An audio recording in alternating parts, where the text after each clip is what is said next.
Bonjour, bienvenue à Nouvelle Résidence avec Agora l'émission. Cette semaine, nous vous proposons un sujet sur la future maison départementale de la solidarité.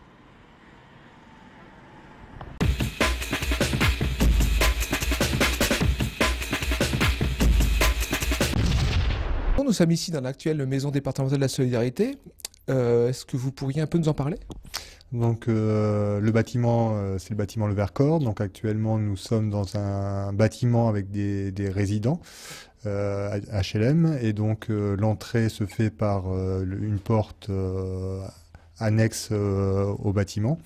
Et donc quand on rentre dans ce qui était des bâtiments et des logements, enfin des logements précédemment.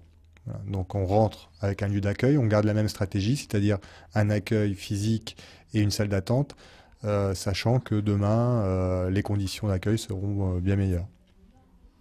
On peut faire une petite visite ? Allons-y. Donc vous êtes reçu par une secrétaire qui évalue la demande de l'usager. Et cette demande est traitée ensuite par les assistants sociaux, les puéricultrices ou tout professionnel de la maison départementale Solidarité.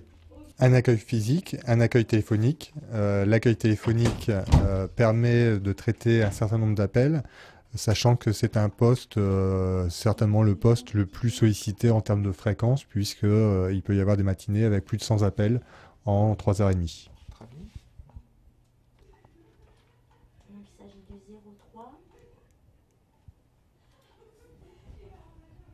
Voilà, donc ici un bureau composé d'assistantes sociales et donc ils sont en train de préparer, une action collective fin de projet au bassin, à la base nautique de Saint-Laurent.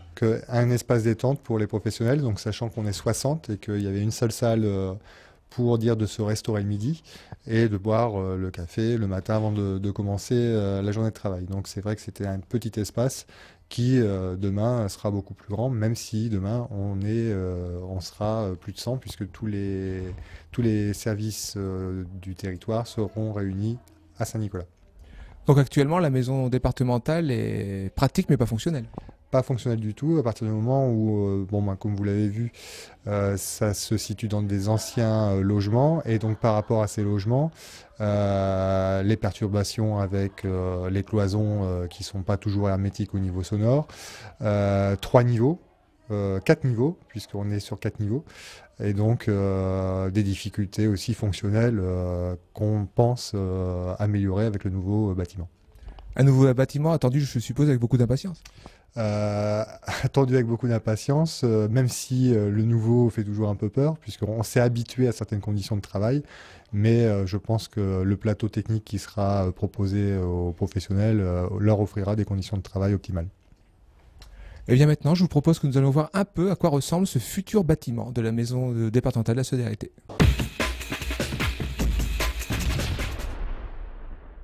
Nous sommes ici dans la future maison départementale de la solidarité. Qu'est-ce que c'est en fait ?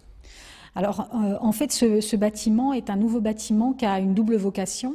La première, c'est effectivement d'avoir un point d'accueil qui soit à proximité du public, de communes qui sont à proximité, Saint-Laurent, Saint-Nicolas, quelques communes autour d'Arras. Et puis, bien évidemment, on a aussi des services de territoire. Donc, c'est des services qui sont là pour rendre un service à une population beaucoup plus large que celle qui nous entoure, j'ai envie de dire, mais qui permettent de pouvoir intervenir sur 203 communes. Puisqu'en fait le territoire de l'Arageois s'étend jusqu'au nord et jusque vers la Somme du côté de Paz-en-Artois. Ici, ça va être divisé en plusieurs pôles, vous pouvez nous les présenter ? Oui, en fait, vous l'avez dit tout à l'heure, il y a 2 étages. Donc, on a un rez-de-chaussée qui est vraiment réservé à l'accueil du public, à pouvoir leur offrir des prestations de proximité. Au premier étage, on a les services dits de territoire, donc qui vont rayonner sur ces 203 communes. Et au deuxième étage, on a les services de site. Donc, au premier étage, on va trouver des pôles, en fait, qui vont pouvoir intervenir sur l'ensemble du territoire. Donc, on a le premier pôle qui est le pôle autonomie, qui va regrouper les services santé, personnes âgées, personnes handicapées, handicapés, c'est toutes les aides qu'on peut apporter à ces personnes-là. On a ensuite les services du logement qui permettent aux populations de pouvoir accéder ou être maintenues dans le logement et qui vont être aidées autour de la question du logement. On a le service insertion qui, lui, permet à des personnes très en difficulté de pouvoir bénéficier des droits au RSA et bien évidemment d'assurer leur parcours pour les amener vers l'emploi. Et on a les services de la direction. Au deuxième étage, vous avez des services plus traditionnels qu'on trouve sur l'ensemble des points qui s'appellent des sites en maison solidarité, qui sont la protection maternelle et infantile, c'est-à-dire l'accueil, mais aussi le suivi des femmes enceintes jusqu'aux enfants, jusqu'à peu près 6 ans, voire un peu plus. On a ensuite le service social local qui, lui, a plutôt pour vocation de recevoir toute la population sur un quartier, une commune. Et puis, on a bien évidemment le service de l'aide sociale à l'enfance qui, lui, a vocation à s'occuper des enfants qui sont séparés de leur famille par décision judiciaire ou administrative. Voilà. Et puis bien évidemment, au rez-de-chaussée, on a un très grand secrétariat parce que pour faire fonctionner tout ça, il faut aussi un grand secrétariat. Est-ce que vous allez centraliser tous les services du département ici? Non. Alors, il faut savoir que le département est divisé en 9 maisons solidarité. Donc il y a 9 territoires, donc nous sommes un des 9 territoires, ça c'est le premier point. Le second point, c'est qu'en fait l'objectif du département, c'est d'apporter une réponse de proximité aux usagers d'un territoire déterminé, et la maison solidarité de la Rajoie est constituée de 3 sites. Donc on a un premier site sur Bapaume qui va plutôt rayonner autour du rural, un site à Saint-Nicolas, celui dans lequel nous sommes aujourd'hui, qui lui va rayonner sur Brebières, Vitry, aux artistes de manière générale, et sur les communes périphériques de la communauté urbaine Saint-Laurent-Saint-Nicolas. Et puis on a aussi le point nommé Arras Sud, en fait, qui est aux Bonnettes, qui lui s'occupe davantage d'Arrasville et de quelques communes autour, en fait, de la ceinture de la communauté urbaine. Voilà, donc tous les services ne sont pas sur le site, parce que l'idée, alors on a rassemblé un certain nombre de services, mais l'idée c'est plutôt effectivement qu'on ait un point un peu plus centralisé qui permette aux gens de travailler ensemble pour avoir une meilleure cohérence et puis surtout une qualité de réponse à l'usager. Mais après, le principe pour nous, c'est de nous rendre à la proximité des populations qui en ont besoin, donc d'externaliser des permanences, des consultations à un certain nombre de points ou d'actes professionnels.